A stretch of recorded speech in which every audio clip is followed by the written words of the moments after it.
Hello दोस्तों, आप सभी का एक बार फिर से न्यूज़ 27 में बहुत बहुत स्वागत। पश्चिम बंगाल में मुर्शिदाबाद में जारी हिंसा और सुप्रीम कोर्ट पर हो रही बयानबाजी के बीच पश्चिम बंगाल में राष्ट्रपति शासन की मांग वाली याचिका पर सुनवाई हुई। वरिष्ठ वकील विष्णु शंकर जैन ने शीर्ष अदालत में याचिका दायर कर बंगाल में राष्ट्रपति शासन लागू करने सहित राज्य में अर्धसैनिक बलों की तैनाती करने की मांग की है। अब इस मामले पर सुनवाई कल होगी। भीम आर्मी चीफ और नगीना से सांसद चंद्रशेखर आजाद एक बार फिर सुर्खियों में हैं और इस बार वजह है उनकी लग्जरी लाइफस्टाइल। अमेरिका दौरे पर गए चंद्रशेखर का एक वीडियो सोशल मीडिया पर जमकर वायरल हो रहा है, जिसमें 12 करोड़ रुपए की रॉयल्स रॉयस फैंटम में सवारी करते नजर आ रहे हैं। वीडियो सामने आते ही यूजर्स की प्रतिक्रिया का बवंडर उठ खड़ा हुआ है। लोग पूछ रहे हैं कि जो नेता खुद को दलित, पिछड़ा और वंचित समाज की आवाज बताता था, वो इतनी महंगी कार में कैसे घूम सकता।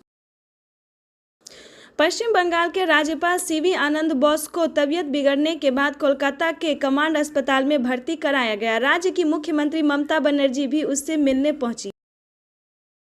ईसाई धर्मगुरु पोप फ्रांसिस नहीं रहे। 88 साल की उम्र में वेटिकन में निधन। फेफड़ों और किडनी में गंभीर संक्रमण था। बिहार में इसी साल विधानसभा चुनाव होने हैं, इसको लेकर तैयारी तेज हो गई है। राजद प्रमुख लालू यादव भी बिहार चुनाव को लेकर काफी एक्टिव है। चुनाव से पहले उन्होंने नया दांव खेला है। उन्होंने 8 प्रोफेसरों को बड़ी जिम्मेदारी दी है। दरअसल राष्ट्रीय जनता दल ने 8 प्रोफेसरों को अपना राष्ट्रीय प्रवक्ता बनाया है। केंद्रीय चयन परिषद सिपाही भर्ती बिहार पुलिस कांस्टेबल भर्ती 2025 के लिए पंजीकरण पूरे होने वाले हैं। अधिकृत वेबसाइट पर जाकर आवेदन प्रक्रिया पूर्ण कर ली जाएगी। कैंडिडेट csbcbihar.gov.in पर रजिस्ट्रेशन शुरू हो गए हैं। बिहार पुलिस भर्ती परीक्षा के लिए पंजीकरण 2 चरणों में किया जाएगा। प्रथम चरण में रजिस्ट्रेशन होगा और दूसरे चरण में आवेदन पत्र भरना होगा। पंजीकरण के लिए ईमेल आईडी और मोबाइल नंबर दर्ज करना होगा। प्रत्येक वर्ग के लिए अलग अलग पद संख्या निर्धारित हो गई है। राहुल अमेरिका में बोले, चुनाव में गड़बड़ी साफ दिखाई दे रही है। सवाल उठाया, महाराष्ट्र में शाम 5:30 बजे से 7:30 बजे के बीच 65 लाख वोट कैसे पड़े। कांग्रेस सांसद राहुल गांधी ने अमेरिका के बोस्टन में महाराष्ट्र विधानसभा चुनाव पर सवाल उठाए। उन्होंने रविवार शाम भारतीय पार्टी प्रवासियों को संबोधित किया। उन्होंने कहा कि यह पूरी तरह साफ है कि भारतीय चुनाव आयोग समझौता कर चुका है। इस सिस्टम में कुछ गड़बड़ी है।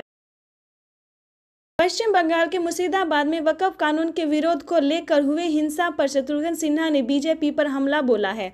मीडिया से बात करते हुए सिन्हा ने कहा कि विपक्षियों के पास कोई काम नहीं रह गया है। देश में एक ही महिला सीएम है और आपने उनका करिश्मा भी देखा होगा। सिन्हा के मुताबिक ममता बनर्जी को पहले से ही निशाना बनाने की कोशिश की जा रही है। भले ही वो चाह के भी दीदी का कुछ नहीं कर पाए। पहले उन्होंने दीदी का अपमान करना शुरू किया और वो पीएम खुद कर रहे हैं। फिर आया तगड़ा भूकंप, कांप गई धरती, घरों से निकलकर भागे। जाने क्या है ताजा हालात। इंडोनेशिया के सेरम द्वीप पर सोमवार 21 अप्रैल को 5.5 तीव्रता का भूकंप आया। यह जानकारी German research centre for geosciences GFZ ने दी। GFZ के मुताबिक भूकंप का केंद्र जमीन से 10 किलोमीटर गहराई में था। इस भूकंप से किसी के घायल होने या किसी नुकसान की कोई खबर नहीं। भूकंप के दौरान क्या करना चाहिए, ये भी अहम बात है, चलिए जानते। अगर आप घर के अंदर हैं, किसी मजबूत मेज या टेबल के नीचे छिप जाएं और अपने सिर को हाथों से तकिए से ढक लें। दरवाजे, खिड़कियां, भारी अलमारी, पंखों और कांच से दूर रहें। अगर बाहर जाना मुमकिन ना हो तो कमरे के कोने में बैठ जाएं, लेकिन गिरने वाली चीज़ों से बचें। अगर आप बाहर हैं, इमारतें, पुलें, बिजलियां के खंभे और पेड़ों से दूर रहें। किसी खुले मैदान में सुरक्षित जगहों पर बैठ जाएं और शांत रहें। अगर आप गाड़ी चला रहे हैं, गाड़ी को खुली जगह पर धीरे से रोकें। पुल, पाई ओवर या पेड़ के नीचे बिल्कुल ना रुकें। अगर आप भीड़ वाली जगह पर हैं, घबराएं नहीं, भगदड़ से बचें। धीरे धीरे सुरक्षित जगह की तरफ जाएं। लिफ्ट का इस्तेमाल ना करें, सीढ़ियों का इस्तेमाल करें, यह ज़्यादा सुरक्षित होता है। वर्तमान में बिना किसी परेशानी के श्रद्धालुओं की मां वैष्णो देवी की यात्रा पूरी तरह से सुचारू है। श्रद्धालु सुहावने मौसम का आनंद लेते हुए लगातार भवन की ओर रवाना हो रहे हैं। चूंकि बीते 2-3 दिनों में मौसम में अचानक बदलाव हुआ है, जिसको लेकर श्रद्धालुओं को अपनी मां वैष्णो देवी की यात्रा के दौरान कभी धूप तो कभी गरज चमक तो कभी तेज हवाओं का सामना करना पड़ रहा। बावजूद इसके श्रद्धालुओं के कदम लगातार भवन की ओर बढ़ रहे हैं। जगह जगह तैनात है सीआरपीएफ के जवान। श्रद्धालुओं की मां वैष्णो देवी की यात्रा पूरी तरह से सुखमय बनी रहे और श्रद्धालुओं को किसी भी तरह की परेशानी ना हो, जिसको लेकर मां वैष्णो देवी के मार्गों पर आपदा प्रबंध दल के साथ ही श्राइन बोर्ड प्रशासन, पुलिस विभाग, सीआरपीएफ के अधिकारी व जवान जगह जगह तैनात है और लगातार मां वैष्णो देवी की यात्रा पर निगाहें रखे हुए। वहीं पे खबर यूपी पॉलिटिक्स की करते हैं। बोले राकेश सपा के राज्यसभा सांसद को अगले जन्म में भी घुटने पर लाएंगे, अखिलेश को चेताया। चलिए जानते हैं पूरी जानकारी। बनारस में सपा नेता हरीश मिश्रा के ऊपर किए गए हमले के बाद जिले की राजनीति थोड़ी गर्म हो गई है। करनी सेना के प्रदेश अध्यक्ष ने सपा के उस पर खुली चेतावनी दी है, जिसमें कहा गया था कि करनी सेना के कार्यकर्ता को जिंदा जला देंगे। पे खबर बिहार से है। भोजपुर जिले में पायलट प्रोजेक्ट के तहत किसानों की आईडी कार्ड बनाए जा रहे हैं। 14 प्रखंडों के 28 राष्ट्रीय ग्रामों में कैंप लगाकर किसानों की जमीन का बायोडाटा अपलोड किया जा रहा है।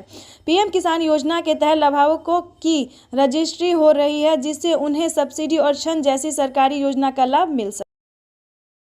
वहीं पे खबर बिहार से। बिहार में पिछले 15 दिनों की राहत के बाद लोगों को गर्मी सताने वाली है। इस हफ्ते राज्य के कई जिलों में लू चलने का पूर्व अनुमान है। वहीं राज्य के अधिकतर शहरों का अधिकतम तापमान 42 से 43 डिग्री के बीच रहने का आसार है। इस कारण लोगों को भीषण गर्मी का एहसास होगा। मौसम विभाग के अनुसार अगले 4 दिनों के दौरान अधिकतम तापमान 4 से 6 डिग्री सेल्सियस तक बढ़ोतरी होगी, जबकि न्यूनतम तापमान में कोई विशेष बदलाव होने के आसार नहीं है। वहीं पे खबर यूपी से है। यूपी के मुख्य सचिव मनोज कुमार सिंह के बेटे शिवम का विवाह रविवार को दीक्षा के साथ हुआ। लखनऊ के जनेश्वर मिश्र पार्क को भव्य तरीके से सजाया गया था। वर वधू को आशीर्वाद देने के लिए खुद सीएम योगी आदित्यनाथ पहुंचे। उन्हें मनोज सिंह ने पगड़ी और माला पहनाए। वहीं पे खबर उत्तर प्रदेश समेत कई राज्यों के लिए आईएमडी यानी भारत मौसम विज्ञान विभाग ने भीषण गर्मी की चेतावनी जारी की है। संभावनाएं जताई जा रही है कि तापमान 2 से 3 डिग्री सेल्सियस तक बढ़ सकता है, जिससे राहत मिलना इस हफ्ता मुश्किल। इधर पहले ही बारिश की मार झेल रहे जम्मू और कश्मीर को सोमवार को भी राहत के आसार नहीं। विभाग ने ऑरेंज अलर्ट जारी किया।